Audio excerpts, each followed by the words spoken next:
Hello hi नमस्कार पहलाग दोस्तों इस मंदिर की एक खास बात यह है कि यहाँ पर जो शिव हैं वो शक्ति में समाये हुए हैं। रानीखेत से ये जगह जो है लगभग 20 किलोमीटर की दूरी पर है और द्वाराहाट से 28 से 35 किलोमीटर की दूरी पर ये जगह है।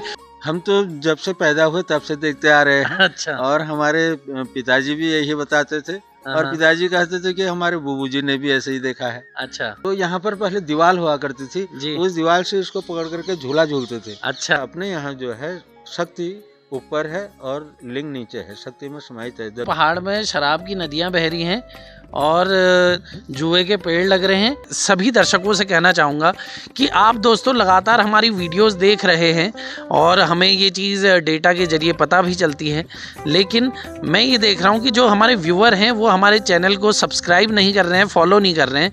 तो आपसे मैं रिक्वेस्ट करूँगा कि अगर आप ये वीडियो देख रहे हैं तो इस चैनल को फॉलो ज़रूर कीजिए। हमें फेसबुक पर फॉलो कीजिए, इंस्टाग्राम पर फॉलो कीजिए, यूट्यूब पर हमें सब्सक्राइब कीजिए।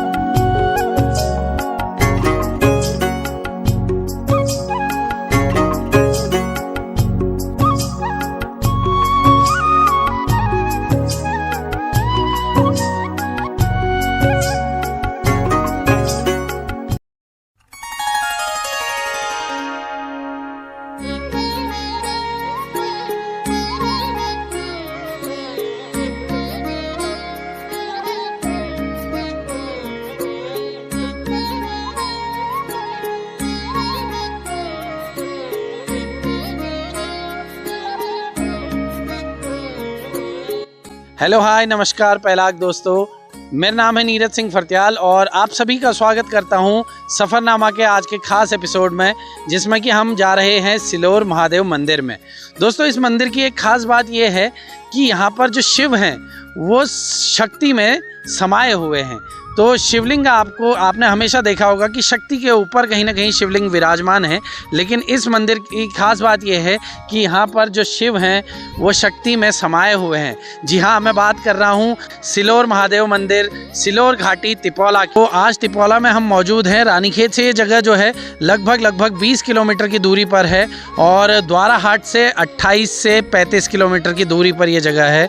और इस जगह की खास बात, जैसा कि मैंने आपको बताया, शिव शक्ति में समाये हुए हैं। तो आइए मंदिर में चलते हैं और जानते हैं इस मंदिर की खास बात, इसकी मान्यता क्या है और कितना पुराना ये मंदिर है।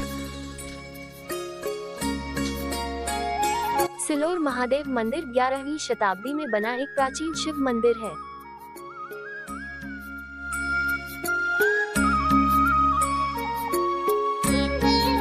दक्षेश्वर महादेव मंदिर कनखल हरिद्वार के बाद यह एक अकेला ऐसा मंदिर है जहां शिवलिंग शक्ति में समाया हुआ है।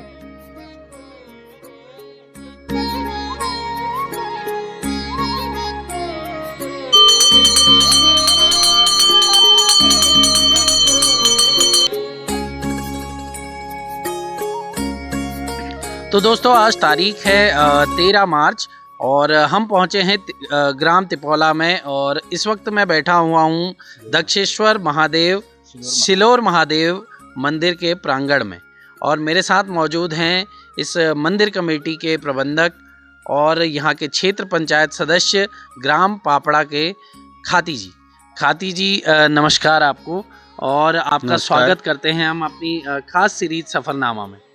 बहुत बहुत धन्यवाद आपका और आपके इस हेलो कुमाऊं चैनल के माध्यम से हेलो कुमाऊं के दर्शकों को मेरा भी नमस्कार। नमस्कार सर, आज बहुत अच्छा लग रहा है यहाँ पर तिपौला में मौजूद हैं। दक्षेश्वर महादेव मंदिर की अगर मैं बात करूँ तो बहुत ही अच्छा लग रहा है। सामने कलकल करती बहती हुई गगास नदी है। हम बैठे हैं इस वक्त प्रांगण में रविंदर खाती जी के साथ में। एक यहाँ पर बहुत ही खूबसूरत पेड़ नज़र आ रहा है, तो इस पेड़ के बारे में थोड़ी सी खास बात है, इसकी बताइए। जी हाँ, हमने तो इस पेड़ को ऐसे ही देखा, ये बरगद का वृक्ष है जी। और बरगद के वृक्ष के नीचे ही जो है कहते हैं ना कि अध्यात्म की प्राप्ति जो है बरगद के पेड़ के नीचे होती है। बिल्कुल बिल्कुल। तो प्राचीन काल से ही ये जब से शायद ये मंदिर बना होगा तब से ही जो है यहाँ पर बरगद का वृक्ष और ये तुन का वृक्ष साइड्रिला तुना इसका बॉटनिकल नेम है। जी जी जी जी। और एक बोगनवेलिया, हाँ जो इसके की फूल यहाँ पर निरंतर आप गिरते हुए देखेंगे। बिल्कुल बिल्कुल और लगातार हमेशा गिरे। फूलों से आच्छादित रहता है ऊपर से, जी। और पुष्प जो है निरंतर यहाँ पर गिरते रहते हैं। हम्म। ये 3 वृक्षों का भी यहाँ पर बड़ा महत्व है, जी। क्योंकि जहाँ पर मंदिर होता है हम्म। वहाँ पर इन्हीं चीज़ों से शांति मिलती है। बिल्कुल बिल्कुल। और फिर ये जो है प्राणवायु भी बहुत सारी विसर्जित करते हैं, जी जी। जिससे कि सुकून मिलता है बिल्कुल, यहाँ पर बिल्कुल। बैठने से। सुकून मिलता है। और साथ ही मैं देख पा रहा हूँ, क्योंकि आपका ग्राम क्षेत्र जो गृह क्षेत्र है वो यही रहा हुआ है। ग्राम पापड़ा यहाँ से नज़दीक ही है। जी हाँ। तो कितने समय पहले से आप ये देखते आ रहे हैं इन पेड़ों को? हम तो जब से पैदा हुए तब से देखते आ रहे हैं। अच्छा। और हमारे पिताजी भी यही बताते थे, और हाँ। पिताजी कहते थे कि हमारे बूबू जी ने भी ऐसे ही देखा है। अच्छा। तो ये तो पता नहीं कितने साल पुराना है। अच्छा, बचपन की कोई ऐसी यादें हैं इन पेड़ों के साथ में कि बचपन में कभी आप इस ओर आए और कोई किस्सा आपको याद आ रहा हो? बचपन में आते थे तो इन्हीं ये बरगद के जो ये स्तंभी जड़ें लेते हैं ना, ये लटकी रहती थी, हाँ। लटकी रहती थी। हाँ तो यहाँ पर पहले दीवार हुआ करती थी, जी। उस दीवार से इसको पकड़ करके झूला झूलते थे। अच्छा। और खूब आगे तक आ जाते थे उसी हाँ, को हाँ, पकड़ हाँ। करके। और उस समय थोड़ा सा कम था। हाँ यहाँ पुराने समय के बहुत सारे धर्मशालाएं इस जगह पर बनी हुई थी। जी जी जी जी। हाँ, तो उनमें लुका छुपी के खेल खेलते थे, और तो कुछ ऐसा कुछ मुझे स्मरण में आता नहीं है। अच्छा, मंदिर के इतिहास की अगर बात करें तो जी। कितना पुराना मंदिर है ये? जी हाँ, मंदिर के संबंध में मैं आपको बताना चाहूँगा कि इसमें जो है हमने भारतीय पुरातत्व सर्वेक्षण विभाग से एक बार इसका सर्वेक्षण करवाया। जी। तो उन्होंने यहाँ पर की जितनी भी, ये आप इस साइड में भी देखेंगे, हाँ खंडित हाँ हाँ हाँ। मूर्तियाँ हैं, जी जी या जो प्राचीन काल की जो पाषाण मूर्तियाँ हैं, जी उनको किसी को जो है 10वीं शताब्दी का माना है, जी। और किसी को 12वीं शताब्दी का माना 12वीं है। शताब्दी का है। और मंदिर का जो ये सामने जो शिव मंदिर पर जो आलेख है, हाँ ये हमारे पढ़ने में तो नहीं आता है, लेकिन कुछ कुछ ऐसा लगता है कि उसमें लिखा है कि शाखा संबद्ध 1616 में अच्छा कल्याण गढ़ोलिया और हरमल खाती अच्छा ने इसका जीर्णोद्धार किया है। अच्छा। यानी कि मंदिर उससे पहले रहा होगा। उससे पहले रहा जीर्णोद्धार, होगा। हाँ, जीर्णोद्धार शब्द भी कुछ पढ़ा जा सकता है उसमें। जी जी जी जी तो इस टाइप से मंदिर जो है बहुत प्राचीन है। जी।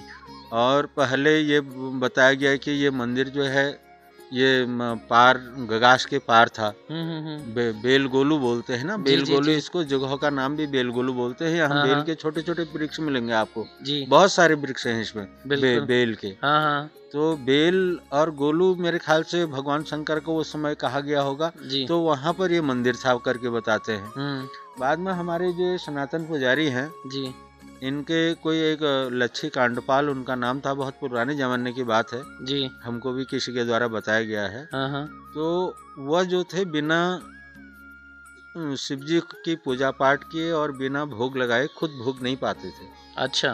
तो एक बार बहुत, ये नदी जो है बहुत दिनों तक अपने जोरों पर रही, नदी में कोई उतार नहीं आया, बिल्कुल। और वह पूजा पाठ करने के लिए बाहर वहाँ नहीं जा पहुँचे मंदिर में। और तो 7 दिन तक उन्होंने कुछ खाया पिया नहीं। अच्छा तो इसी प्रांगण में वो लेटे रहते थे। अच्छा। तब उनको सपने में बताया गया कि तुम जो है फलानी जगह पर मेरी पूजा करो, और वहाँ पर ही मैं प्रकट हो जाऊंगा। जी। शिव जी ने उनको कहा। तो बताते हैं कि तब जो है यहाँ पर फिर पूजा का प्रावधान रखा गया, जी। और उन्होंने सब लोगों को बताया। तो यहाँ पर देखा गया, तो यहाँ शिवलिंग जो है वह शक्ति में समाहित है। अच्छा।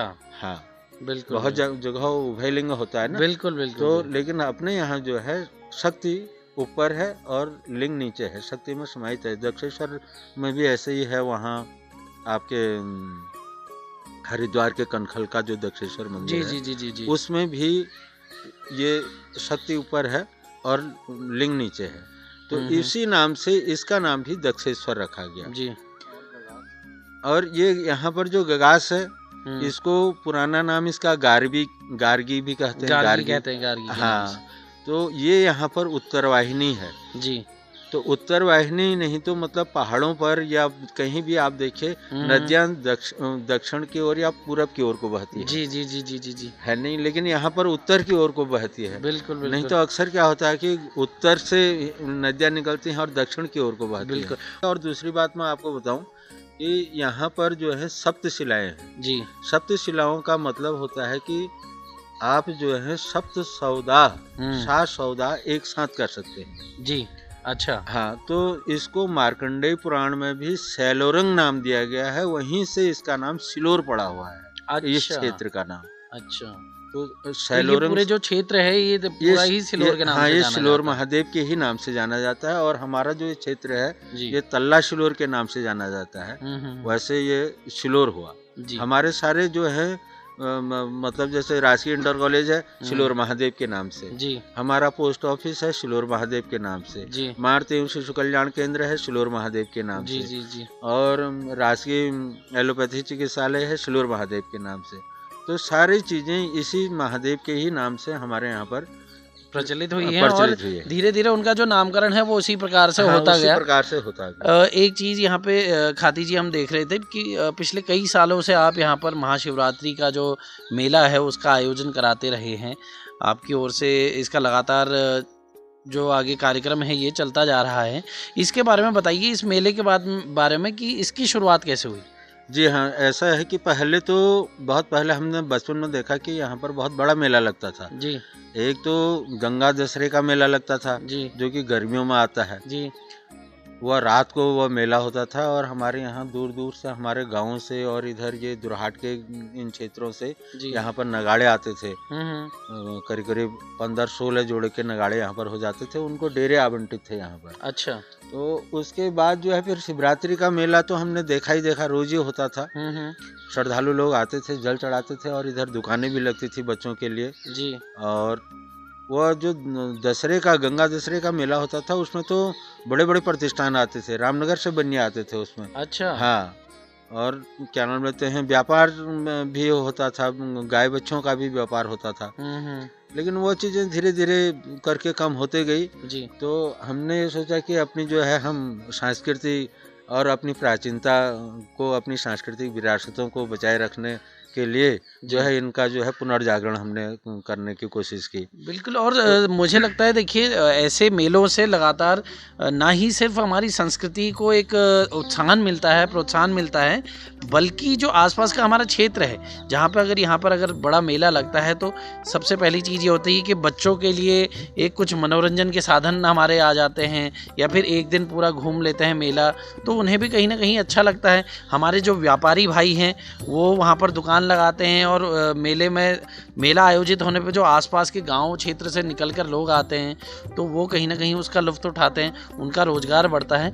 तो इससे कई चीज़ों को प्रोत्साहन मिलता है और मुझे लगता है ये आपने अगर किया है तो एक बहुत ही सुखद शुरुआत है। जी हाँ, अब मेले का अर्थ ही यही है कि मिलाप। जी। तो उससे क्या होता है कि समाज में एक दूसरे के प्रति अंडरस्टैंडिंग, समझदारियाँ जो होती हैं वो भी आती हैं। बिल्कुल। आज क्या नाम लेते हैं, पहले समय में ऐसा होता था कि भाई हम टिपोला वालों को नहीं जानते थे। जी। हम पौली बसकना कुंसारी वालों को नहीं जानते थे। जी। लेकिन आज हमारे बच्चे वहाँ के बच्चों को जान रहे हैं। हाँ। क्योंकि बाजार एक है, फिर दूसरा मंदिर एक है, फिर स्कूल एक है। तो इन चीजों से आपस में समझदारियाँ भी बढ़ती हैं और मेले से मिलाप होता है। मेले से मिलाप होता है। मिलने से ही मेला बना हुआ है। क्योंकि समाज में, जिस समाज में हम उठ बैठ रहे हैं तो वहाँ हमारा मिलाप बहुत जरूरी है, एक दूसरे को जानना बहुत जरूरी है।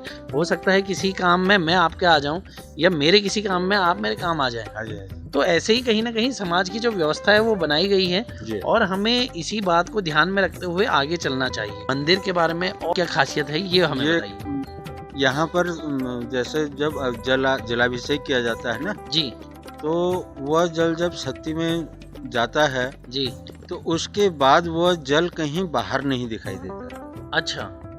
और ऐसा भी बहुत बार ऐसा प्रयास किया गया है कि लगातार जलाभिषेक कर दें उसमें, अविरल जलधारा छोड़ दें और कभी वह शक्ति भरती नहीं है। अच्छा। हाँ, ऐसा बहुत बार मतलब इसका लोगों ने इसको टेस्ट करके भी देख लिया है। जी जी जी। एक बार हमारे ये आपके मावड़ा के राजदूत साहब है ना, चंद्रमोहन भंडारी जी, तो वो भी यहाँ पर आए और कुछ टीम को भी लाए और यहाँ पर जो है फिर ड्रम भर करके रखे गए कि जल जो है ऐसे डालेंगे, तो फिर भी वह जो है जल कुंड कभी ऊपर तक पूरा नहीं भरा, यानी कि ऊपर से पानी उसमें नहीं छलका। अच्छा। और वह पानी कहाँ जाता है वो मंदिर प्रांगण में कहीं नहीं दिखाई देता। तो ये एक रहस्य का रहस्य ही बना हुआ है, रहस्य का रहस्य ही बना हुआ है, और जिसे हम अभी तक समझ नहीं पाए हैं। और मुझे कई बार ऐसी चीजें लगती हैं कि हमारी जो पृथ्वी है इसमें बहुत सारे ऐसे राज छिपे हुए हैं जो इंसान, मुझे लगता है, आजीवन कभी सुलझा नहीं पाएगा। जी हाँ, जी हाँ।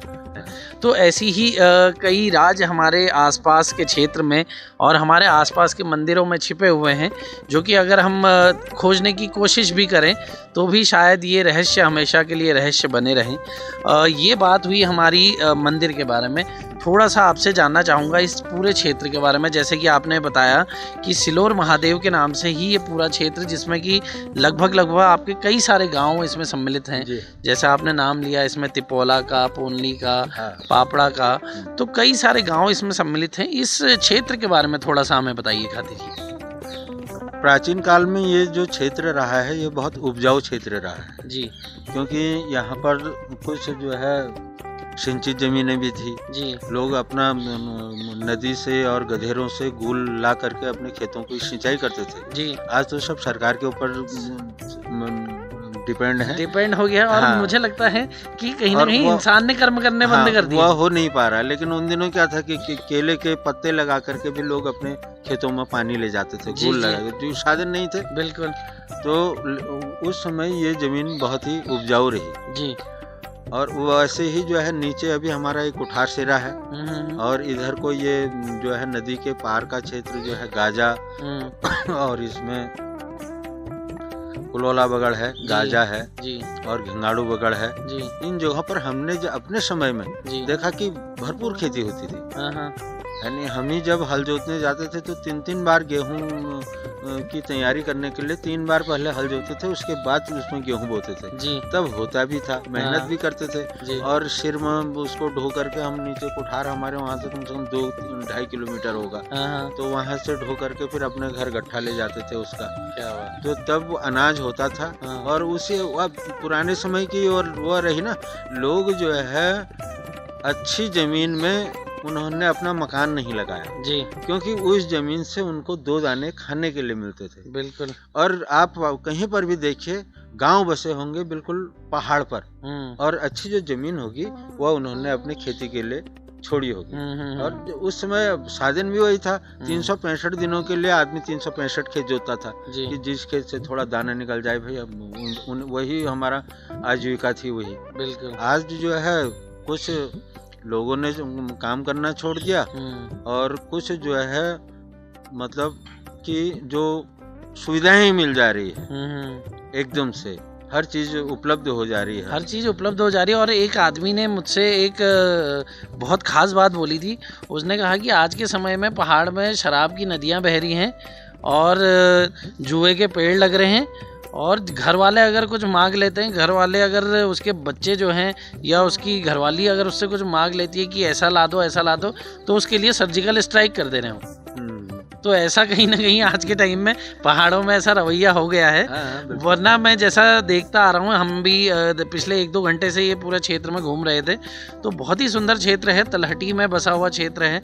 तो कहीं ना कहीं यहाँ की ज़मीन उपजाऊ होगी और पानी की सुविधा, यहाँ पर गगास नदी बह रही है तो पानी की सुविधा अब तो मुझे लगता है कि खास तौर पे उपलब्ध है। तो आसपास के गांव, जो परिवार यहाँ पर अभी फ़िलहाल बसे हुए हैं, क्योंकि कई मकान में ऐसे भी देख रहा था कि जिनमें ताले लग चुके हैं या फिर मकान जर्जर हो चुके हैं, तो जो परिवार एटलीस्ट यहाँ पर पहाड़ में अभी रह रहा है, यहाँ पर रुके हुए हैं, तो कहीं ना कहीं किसानी को एक रोज़गार के तौर पे हम आज भी अपना सकते हैं। और मैंने देखा है ऐसे कई किसानों को करते हुए। हम हेलो कुमाऊं के ज़रिए एक स्टोरी आपके सामने लेकर आए थे गोपाल दत्त उप्रेती जी की, जिनने की एक सेब का पूरा बगीचा उगाया था और लगभग सालाना वो 3 करोड़ रुपया उससे कमा रहे थे। और ये आप अगर वीडियो के तौर पे देखने जाएं तो हमारे चैनल पे आपको इसकी वीडियो भी मिल जाएगी। तो ऐसे ही कई सारे एग्जाम्पल्स कई सारे उदाहरण हमारे सामने हैं जो लगातार बहुत अच्छा काम कर रहे हैं कृषि को एक रोज़गार के तौर पर भी अपनाकर।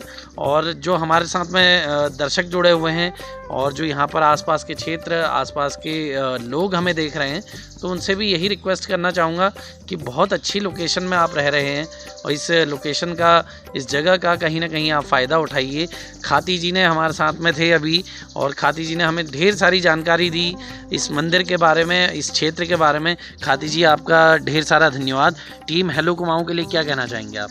मैं टीम हेलो कुमाऊं के लिए कहना चाहूँगा कि आप जो ये काम कर रहे हैं बहुत अच्छा काम कर रहे हैं। मैं आपका वीडियो देखते रहता हूँ जी, और विद्यालयों में भी आप लोग जाते रहते हैं जी। और विद्यालयों में जो भी है, एक तो पठन पाठन संबंधी और दूसरा जो है पाठ्य सहगामी क्रियाओं संबंधी, तो उससे जो है कि स्कूलों में जो अध्यापक हैं जी, उनको भी एक मोटिवेशन, हाँ, उनका भी मनोबल बढ़ता है और बच्चों का भी मनोबल उसके साथ साथ बढ़ना बिल्कुल निश्चित है। बिल्कुल। और हमारी जो पाठशाला की खास सीरीज़ है, इसमें आप लगातार अभी इस क्षेत्र के जो स्कूल हैं, इस क्षेत्र के जो विद्यालय हैं, उन्हें भी कहीं ना कहीं हमारे आने वाले एपिसोड्स में देखेंगे।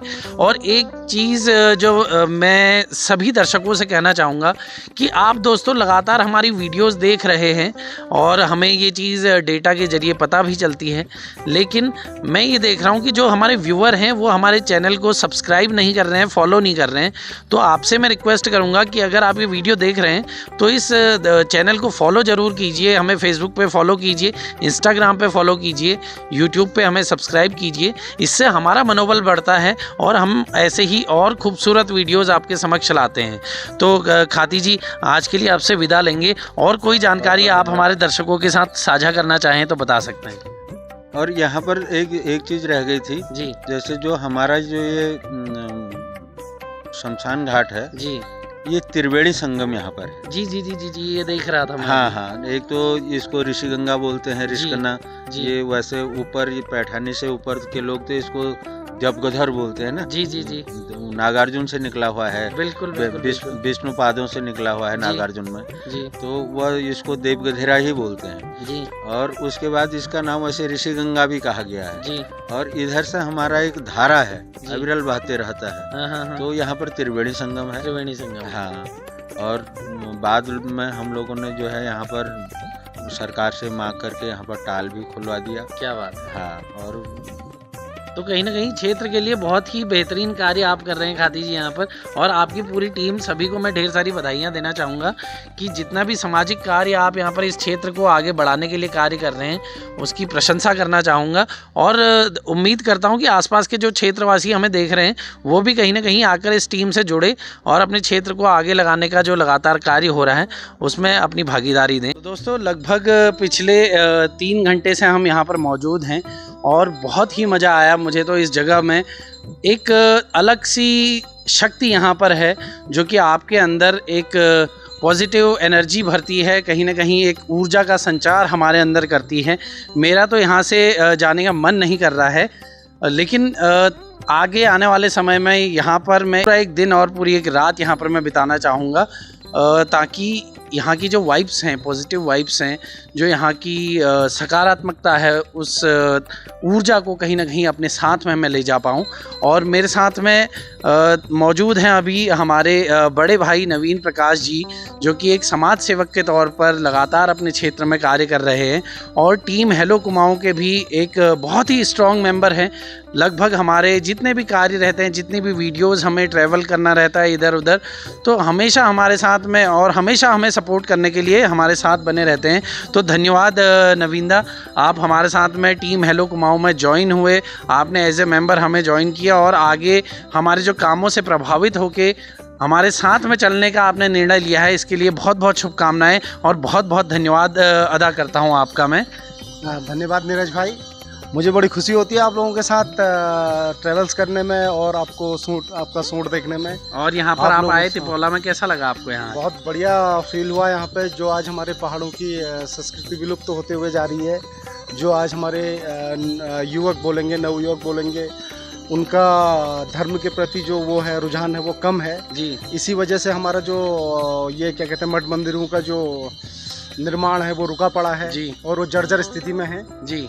तो इसलिए कहीं ना कहीं आज के टाइम पे जो बदलाव है वो बदलाव बहुत ज़रूरी है, और उसी बदलाव के साथ खड़े हैं हमारे बड़े भाई नवीन दा, हमारे साथ में हमेशा मौजूद रहते हैं। तो दोस्तों अभी समय हो चुका है आप सभी से विदा लेने का, लेकिन मैं चाहता नहीं कि इस जगह को छोड़कर जाऊं, लेकिन हमें कहीं ना कहीं अपने सांसारिक जीवन में वापस जाना है। जैसा कि हमने बात की आध्यात्म की, तो आध्यात्म भी बहुत ज़रूरी है, लेकिन सांसारिक जीवन में रहकर भी ये काम किया जा सकता है। तो समय हो चुका है आप सभी से विदा लेने का। मिलते हैं आपसे सफ़रनामा के अगले एपिसोड में, जहां पर आपके सामने लेकर आऊँगा किसी और पौराणिक मंदिर को या फिर किसी और खूबसूरत जगह को, उत्तराखंड की खूबसूरत वादियों को आप सभी के बीच लेकर आऊँगा। तब तक के लिए बाय बाय।